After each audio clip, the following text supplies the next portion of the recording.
Hi friends, ఎలా ఉన్నారు friends? ఈ రోజు మేము మిమ్మల్ని భారతదేశంలోని ఒక రాష్ట్రం యొక్క ప్రయాణంలోకి తీసుకువెళ్తున్నాము. దీనిని మన దేశంలోని అత్యంత విజయవంతమైన రాష్ట్రాలలో ఒకటిగా పిలుస్తారు. ఈ రాష్ట్రం యొక్క ప్రాముఖ్యతను మీరు ఈ విషయం నుండే తెలుసుకోవచ్చు. మహాత్మా గాంధీ నుండి సర్దార్ వల్లభాయ్ పటేల్, నరేంద్ర మోదీ నుండి అమిత్ షా వరకు అందరూ ఇక్కడ నుండే వచ్చారు. ఈ రోజు మేము మిమ్మల్ని ఏ రాష్ట్రం యొక్క ప్రయాణంలోకి తీసుకువెళ్తున్నామంటే అక్కడ సోమనాథ ఆలయం ఉంది, ద్వారకాధీశ్ ఉన్నాడు, మరియు ఈ రాష్ట్ర రాజధానిని ఆసియాలోని అత్యంత ఆకుపచ్చ రాజధానిగా పిలుస్తారు. ఇక్కడ మీరు భారతదేశంలోని రెండవ అత్యంత ధనిక నగరాన్ని కూడా చూడవచ్చు. అవును ఫ్రెండ్స్, ఈ రోజు మేము మాట్లాడుతున్నది భారతదేశంలోని గుజరాత్ రాష్ట్రం గురించి. కాబట్టి ఈ వీడియోలో చాలా ఇన్ఫర్మేషన్ ఉంటుంది. సో ఈ వీడియోని ఎక్కడా స్కిప్ చేయకుండా పూర్తిగా ఎండ్ వరకు చూడండి. అలాగే ఈ వీడియోకి మీ సపోర్ట్గా జస్ట్ లైక్ చేయండి చాలు. ఇలాంటి మరెన్నో అద్భుతమైన వీడియోలను మీరు మిస్ కాకుండా ఉండాలి అంటే మన ఛానల్కు ఇప్పుడే సబ్స్క్రైబ్ చేసుకొని పక్కనే ఉన్నటువంటి బెల్ ఐకాన్ క్లిక్ చేసి యాక్టివేట్ చేసుకోండి. ఇంకా లేట్ చేయకుండా వీడియోలకైతే వెళ్ళిపోదాం. Let's get in to start our video. Friends, ముందుగా మీకు చెప్పాలనుకుంటున్నాను, గుజరాత్ రాష్ట్రం యొక్క మొత్తం జనాభా సుమారు 6,48,00,000. ఇక్కడ మొత్తం జనాభాలో 57.4% ప్రజలు నగరాల్లో నివసిస్తున్నారు, 42.6% ప్రజలు గ్రామాల్లో నివసిస్తున్నారు. గుజరాత్ రాజధాని గాంధీనగర్ ఆసియాలోని అత్యంత ఆకుపచ్చ నగరంగా పిలుస్తారు. ఇక్కడ పచ్చదనాన్ని చూసిన తర్వాత ఎవరైనా అనుకుంటారు ప్రతి నగరం ఇలాంటి దృశ్యాలను కలిగి ఉండాలి. మీరు ఎక్కడికి వెళ్ళినా ప్రతి చోట పచ్చదనం కనిపిస్తుంది. నిజంగా ఇది చాలా అద్భుతమైన ప్రదేశం, మరియు ఇక్కడ ప్రజలు కూడా ఈ నగరాన్ని శుభ్రంగా ఉంచడంలో పూర్తి సహాయం చేస్తారు.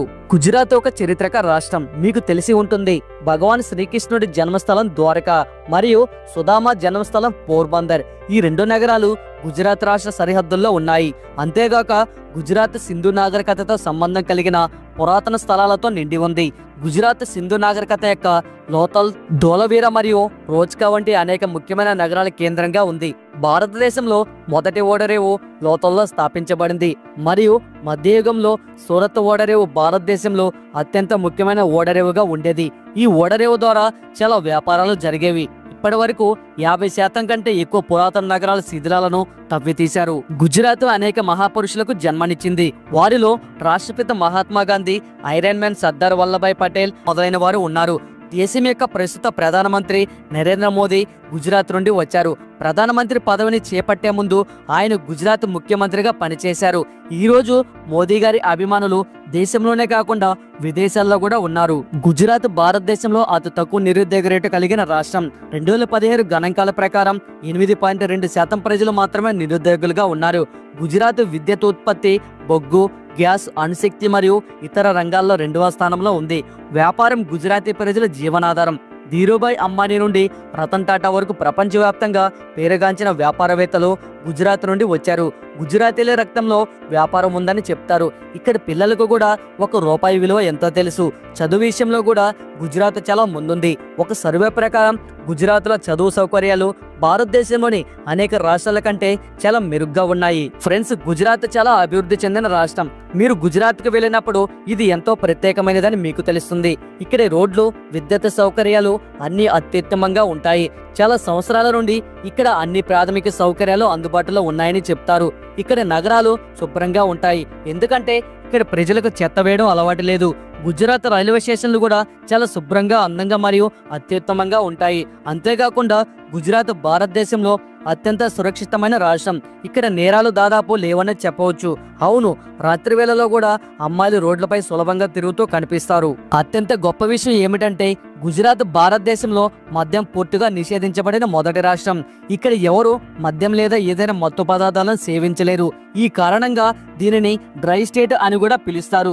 గుజరాత్ తర్వాత బీహార్ 2వ రాష్ట్రంగా మద్యం నిషేధించబడింది. గుజరాత్ భారతదేశంలోని మొత్తం 16% ఉప్పు ఉత్పత్తిని సరఫరా చేస్తుంది, మరియు భారతదేశంలోని 16.1% ఉప్పు గుజరాత్ నుండి వస్తుంది. గుజరాత్లోని సూరత్ వజ్రాల శుద్ధి కేంద్రంగా ప్రపంచంలో అతిపెద్ద కేంద్రంగా ఉంది. గుజరాత్ యొక్క ప్రధాన వ్యవసాయ ఉత్పత్తుల గురించి మాట్లాడితే అవి బాజ్రా, జొన్న, మొక్కజొన్న, బియ్యం, గోధుమ, పొగాకు, పత్తి, వేరుశెనగ మరియు పాలు. గుజరాత్ భారతదేశంలో అతిపెద్ద పాల ఉత్పత్తిదారు. గుజరాత్లో భారతదేశంలోని అన్ని రాష్ట్రాల కంటే ఎక్కువ చక్కెర వినియోగం జరుగుతుంది. దీనికి ప్రధాన కారణం గుజరాతీ స్వీట్లు మరియు వంటకాలు. అవును, ఇక్కడి ఆహారంలో తీపి రుచి తప్పకుండా ఉంటుంది. ఇక్కడ దాదాపు ప్రతి వంటకం తీపి మరియు ఉప్పును కలిపి తయారు చేయబడుతుంది. ఇక్కడ ప్రజలకు ఆహారం పట్ల చాలా ఇష్టం. వారు రుచికరమైన ఆహారాన్ని తిని సంతోషంగా ఉంటారు. గుజరాత్ యొక్క డోంక్లా, కామన్ డోంక్లా మొత్తం భారతదేశంలో ప్రసిద్ధం. ఇంకా అలాంటి అద్భుతమైన వంటకాలు ఉన్నాయి. ఒకసారి తింటే తినడం ఆపలేరు. ఫ్రెండ్స్, గుజరాతీయులకు నృత్యం చేయడం అంటే చాలా ఇష్టం. వారికి నృత్యం చేయడానికి కేవలం ఒక అవకాశం కావాలి. గర్బా మరియు డాండియా రాస్ గుజరాత్ యొక్క ప్రధాన సాంప్రదాయ నృత్యాలు. గుజరాత్ యొక్క ప్రధాన పండుగలు జన్మాష్టమి, మకర సంక్రాంతి, గాలిపటాల ఉత్సవం, నవరాత్రి. నవరాత్రిలో ప్రజలు దాండియాను ఉత్సవంగా ఆడుతారు. గుజరాతీల నమ్మకం ప్రకారం మీరు హృదయపూర్వకంగా నృత్యం చేయకపోతే పండుగ యొక్క పూర్తి ఆనందం పొందలేరు.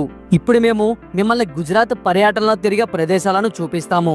Number 1, statue of unity. Friends, ఇటీవల నిర్మించిన స్టాచ్యూ ఆఫ్ యూనిటీ లక్షలాది మందిని ఆకర్షించింది. సర్దార్ సరోవర్ డ్యామ్ సమీపంలో నిర్మించిన ఈ స్టాచ్యూ ప్రపంచంలోని అత్యంత ఎత్తైన statue. Statue of unity Sardar Vallabhbhai Patel గౌరవార్థం నిర్మించబడింది మరియు ఇది 182 మీటర్ల ఎత్తు కలిగి ఉంది. ఈ స్టాచ్యూ నిర్మాణం తర్వాత ఇది దేశీయ మరియు విదేశీ పర్యాటకులకు ప్రధాన కేంద్రంగా మారింది. తదుపరి రన్ ఆఫ్ కచ్. గుజరాత్ లోని కచ్ ఎడారి భారతదేశంలో ఒక ప్రత్యేకమైన ఎడారి. దీని అందాన్ని చూస్తే మీరు ఆశ్చర్యపోతారు. మీరు బహుశా ఇలాంటి ఎడారిని ఎప్పుడూ చూడలేదు. ఇక్కడ చాలా ప్రాంతం ఉప్పు మరియు ఇసుకతో నిండి ఉంది. పౌర్ణమి రాత్రిలో కచ్చు వెన్నెలలో మెరిసిపోతుంది. ఇది చూడడానికి చాలా ఆకర్షణీయంగా ఉంటుంది. ప్రతి సంవత్సరం ఇక్కడ రన్ ఉత్సవం జరుగుతుంది. ఇది చూడదగినది. తదుపరి గాంధీనగర్. గాంధీనగర్ గుజరాత్ రాజధాని మరియు ఈ నగరం రాష్ట్రపిత మహాత్మా గాంధీ పేరు మీద పెట్టబడింది. ఈ నగరం భారతదేశంలోని అత్యంత అందమైన అక్షరధామ్ ఆలయం కోసం ప్రసిద్ధి చెందింది. గాంధీనగర్ నగరం యొక్క వాతావరణం చాలా శాంతియుతంగా ఉంటుంది. ఈ నగరంలో మీరు అక్షరధామ్ ఆలయంతో పాటు చిల్డ్రన్ పార్క్స్, సరితా ఉద్యాన్ మరియు ఇంకా చాలా ప్రదేశాలను సందర్శించవచ్చు. తదుపరి పోర్బందర్. ఫ్రెండ్స్, అరేబియా సముద్ర తీరంలో ఉన్న అందమైన పోర్బందర్ నగరం మహాత్మా గాంధీ జన్మస్థలం. పోర్బందర్లో సందర్శించడానికి అనేక ప్రదేశాలు ఉన్నాయి. ఉదాహరణకు సుధామ ఆలయం, కీర్తి మందిర్ మరియు కొన్ని మంచి సముద్ర తీరాలు. అక్కడ మీరు సముద్రం ఒడ్డున సమయం గడపవచ్చు. గుజరాత్ ను సందర్శించడానికి ఉత్తమ సమయం అక్టోబర్ నుండి మార్చి వరకు. ఈ సమయంలో ఇక్కడ వాతావరణం చల్లగా మరియు ఆహ్లాదకరంగా ఉంటుంది. కాబట్టి మీకు ఎప్పుడైనా అవకాశం దొరికితే గుజరాత్ ను తప్పక సందర్శించండి. ఫ్రెండ్స్, ఇది గుజరాత్ గురించి. మీలో ఎవరైనా గుజరాత్ లో ఉండి ఉంటే కామెంట్ లో తప్పక చెప్పండి. మీరు ఎక్కడ నుండి అని కూడా చెప్పండి. గుజరాత్ మరియు దాని ప్రత్యేకతల గురించి మీరు ఇంకా తెలుసుకోవాలనుకుంటే కామెంట్ లో తప్పక చెప్పండి. సో ఇది ఫ్రెండ్స్ ఇవాల్టి వీడియో. చూశారు కదా, ఈ వీడియో మీద మీ అభిప్రాయం అనేది ఖచ్చితంగా మాకు కామెంట్ రూపంలో తెలియజేయండి. ఈ వీడియో మీకు నచ్చినట్లయితే లైక్ చేయండి, షేర్ చేయండి, అలాగే కామెంట్ కూడా చేయండి.